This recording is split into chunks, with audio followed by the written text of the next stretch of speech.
closure, but we're told we'll get a 2 weeks heads up. Just 6 days until your taxes are due, and it's a 50-50 chance whether you can get a person on the phone at the IRS if you have a question. New numbers show that's actually an improvement. KIRO 7's Justin Gray found out what's being done to fix the problem. 7 days and counting, but don't count on help from the IRS being easy to come by. It is a hassle every year, and it's like going to the dentist. Doing my taxes and going to the dentist are equally scary. I'm keeping my fingers crossed. I just hope things go right. We are experiencing very high call volumes. If they don't and you call the IRS for help, getting a response could be difficult. A flip of a coin. That's your chance of someone picking up the phone if you call the IRS for help this year. But that's actually better than a year ago, where you only had a 1 in 3 chance of getting your phone call answered. They put a concerted effort into the filing season where we are right now. Government auditors at the GAO say that concerted effort, the extra staffing, means right now the IRS is doing a little better, not just answering phones, but answering them in a timely manner. Last year it was taking half an hour to answer the phone.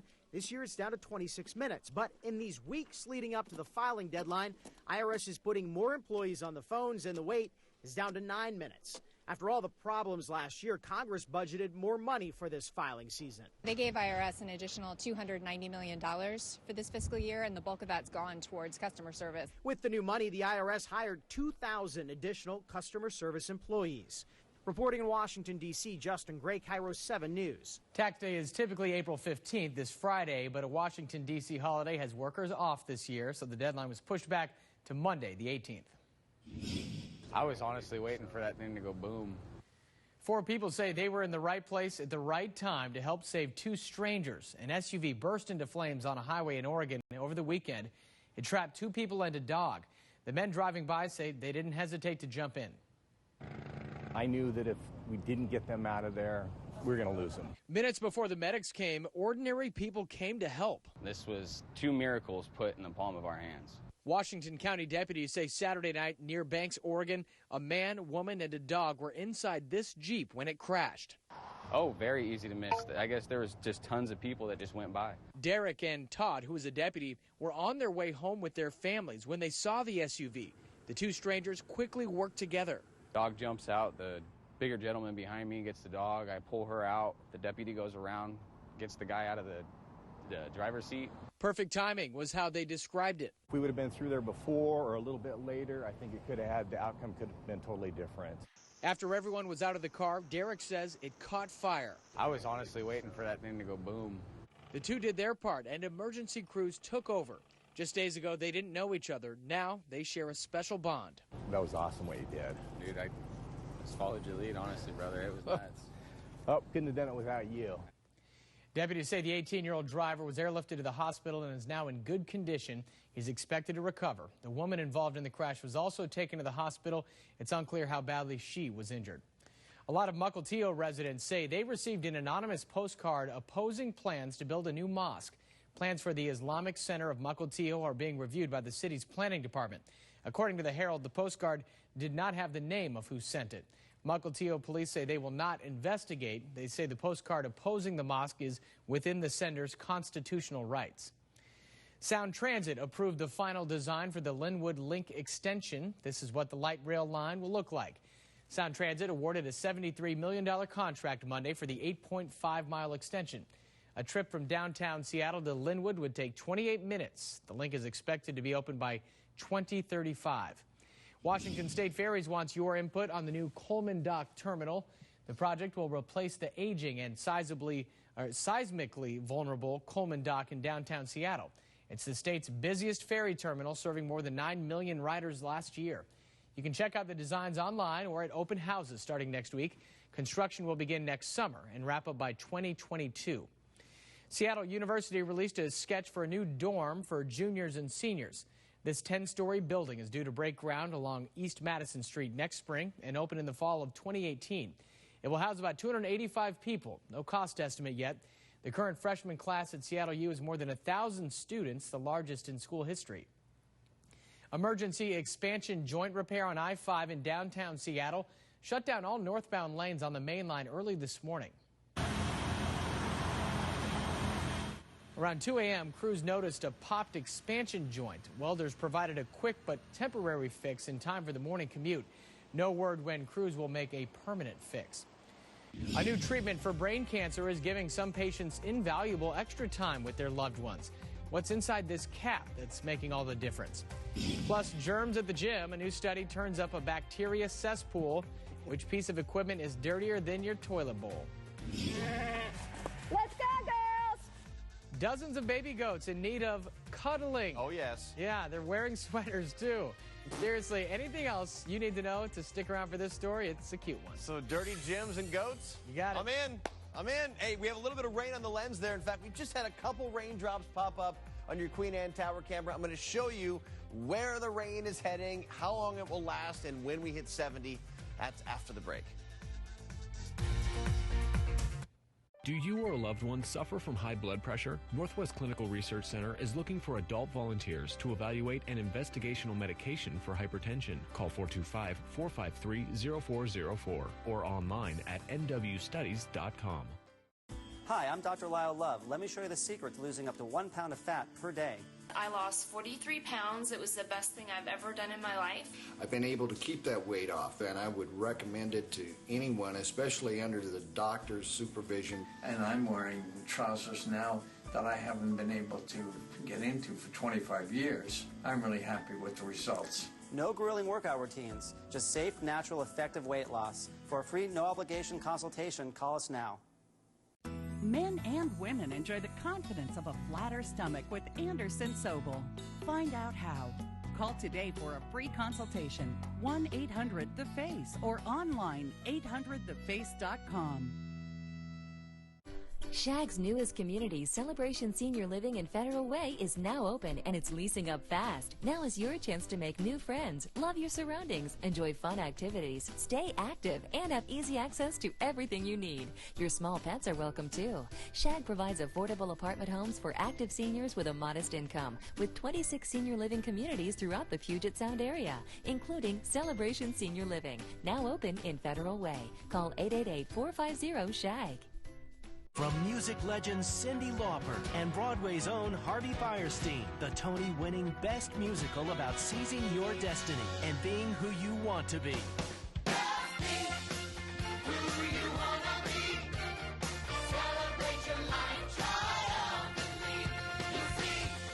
Be inspired by Broadway's huge-hearted hit, Kinky Boots. Back by popular demand, April 27th through May 8th. Tickets at fifthavenue.org.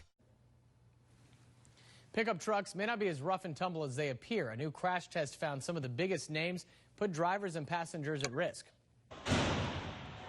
The Insurance Institute for Highway Safety replicated front and side impact crashes. The Ford F-150 Super Cab earned the top rating, performing best in all the crash tests. But as CBS's Terry Okita tells us, several other large pickups aren't as tough as they look. In the rough and tumble market of large pickup trucks, the Insurance Institute for Highway Safety, IIHS, says the Ford F-150 Super Cab earns its top rating, performing best in all of its crash tests. When Ford redesigned this vehicle, they clearly did a good job of targeting all the crash modes. The IIHS says the Ford F-150 is best at helping vehicle occupants withstand serious injuries, especially leg and foot injuries after a crash. These crash tests replicate what happens when a pickup truck runs off the road and hits a tree, pole, or another vehicle. Among the tests, 2 front impacts and a side crash. We looked at rear impact tests, and then we also looked at roof strength tests.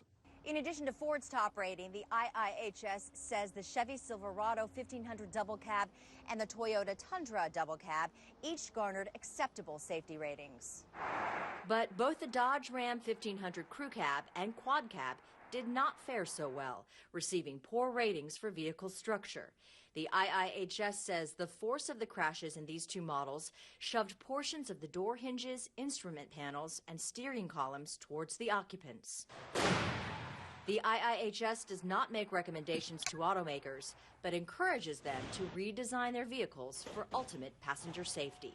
Terry Okita, CBS News, Los Angeles. All right, another reason to wash your hands here. Your gym might be grosser than your toilet. A new study identifies fitness equipment as one of the top hotspots for germs. So here you go. The equipment reviewer FitRated looked at 27 types of equipment. Among the findings, Free weights have 362 times more bacteria than a toilet seat. Yeah, exercise bikes have 39 times more bacteria than a reusable cafeteria tray. Oh. The biggest bacteria cesspool was treadmills. More than 74 times more bacteria than a water faucet in a public bathroom. All right, now you know, wash your hands. A Vancouver, BC firefighter rose to new heights to propose to his girlfriend. He caught her by surprise. Reporter Sonia Sunger shows us how he did it and why she couldn't say no. You can see me scramble faster and faster as I get to the top. Lieutenant Brian Gillen is on a mission, but it has nothing to do with firefighting. I've been chickening out for a while now, so I just thought I'd better do it. Brian was planning to bring his girlfriend Marianne flowers on her birthday, but took things a step further, asking his fellow firefighters to stage a routine drill outside her office in downtown Vancouver. I'm looking through and she's still looking at her computer. I'm like, hello? Guy in a ladder out here. And I hear all this commotion in the background, and then I look up and I see Brian, and I knew there was something big going to happen. And then he undid his jacket and there was a sign, and then I knew. A new beginning for a couple that first met when they were 21. Life took them in different directions until a mutual friend reconnected the couple 8 years ago.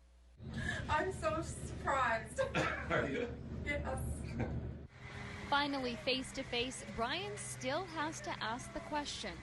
Of course, the old-fashioned way. And as for it being a public proposal, Marianne didn't expect anything less. Well, I knew it would be. What? Well, somewhat. I knew it was going to be big because he's not a quiet, meek kind of guy. Well, the two have yet to set a date. They say it could be as soon as this summer.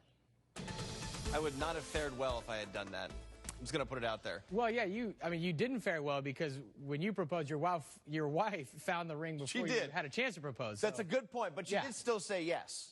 That's all that matters. You're right. So I fared well. That is way more important. Yes, but she did. Yeah, she unfortunately found it early. It's my own fault. I had been traveling. I'll make it very quickly, but I had been traveling to England, and we traveled from England to Spain all on the same day. I had kept the ring in my shaving kit and had been holding it basically the entire time. She asked for some toothpaste. I went down the hall and I tossed her the shaving kit.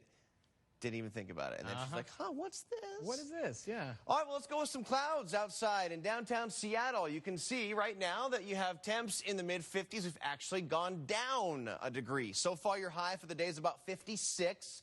We're going to see your average high closer to about 58, so we're not quite there yet. But I do expect that you'll be relatively close to that.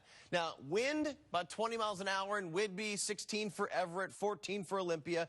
We're in that 10 to 20 range now, and I expect we'll continue to be there. You're gusting up to 23 in Tacoma, 36 for Whidbey, and 20s out at the coast right now. So this is the plan. Actually, some heavy rain right over the strait between Port Angeles and, at this point, even about Victoria. Moderate rain from Hoquiam through and around the Olympics, and you can see a little bit of that just edging into Seattle. Brendan seeing some rain, Shelton as well. If we look at the Cairo 7 pinpoint future track at 1, matches very closely. Now watch this from 1 until 4. Initially light, but you'll notice rain increases, especially by mid-afternoon. That's what we've been saying throughout the day. At the earliest, about 2-ish, and then really increasing for the afternoon, mid-afternoon. And from 4 to 6, then we see it transition to showers. So it's a few hours of some good rainfall, and then it's just kind of showery overnight. Temps, because the rain's increasing now, because the cloud layer is so thick, I don't think you're going to go up too much more compared to where you are now. 57 for Seattle, Tacoma, 58 for Chehalis, about 57 or so for Olympia. Here's your Cairo 7 pinpoint 5-day forecast with your weekend always in view. Tomorrow and Thursday, both some scattered showers, and, you know, they might be a little heavy at times, especially each afternoon. And then on Friday, you look mainly dry. And actually staying that way for Saturday, Sunday in the mid-60s and even low 70s. A powerful picture posted on the Cairo 7 Facebook page went viral after a deadly crash in western Washington. It was shared so many times, it touched the hearts of people across the country. It led to a thoughtful gift for a Granite Falls teen struggling with the loss of his father. Cairo 7 North Sound reporter Joanna Small, who took this picture, was in Granite Falls when the teen got a birthday surprise. The scene on Mountain Loop Highway, just north of Granite Falls, March 14th, was so horrific This was as close as we could get as emergency crews pulled this mangled vehicle with 3 bodies inside out of a ditch where it had laid unnoticed for hours. The person in the back seat was John Simmons Sumter, Joseph Sumter's father. Joseph turned 14 years old today. He was supposed to be celebrating with his dad, not visiting the spot where he died. It's been heartbreaking for Joseph's mother, Rebecca Flaherty, to see her son suffer. And he'll tell me, I miss my dad, or I wish my dad was here, or I wish I could go to heaven and see him. And I don't want to hear that from him. Neither does Ann Keenan. The day of the crash, we took this picture. It's one of the victim's family members being comforted by a deputy. We put the picture on social media, and more than 1.5 million people saw it. Some of them watched the story, including a woman in Pennsylvania. Ann reached out to Rebecca. It amazed me how it hit the East Coast. She wanted to give Joseph a birthday gift, so she collected donations and bought some things herself. I think it's going to make his day. We joined Rebecca and surprised Joseph with Ann's package. There was a card from his favorite team and gear. It's a hat. Seattle Seahawks hat. Lots of books. Holes.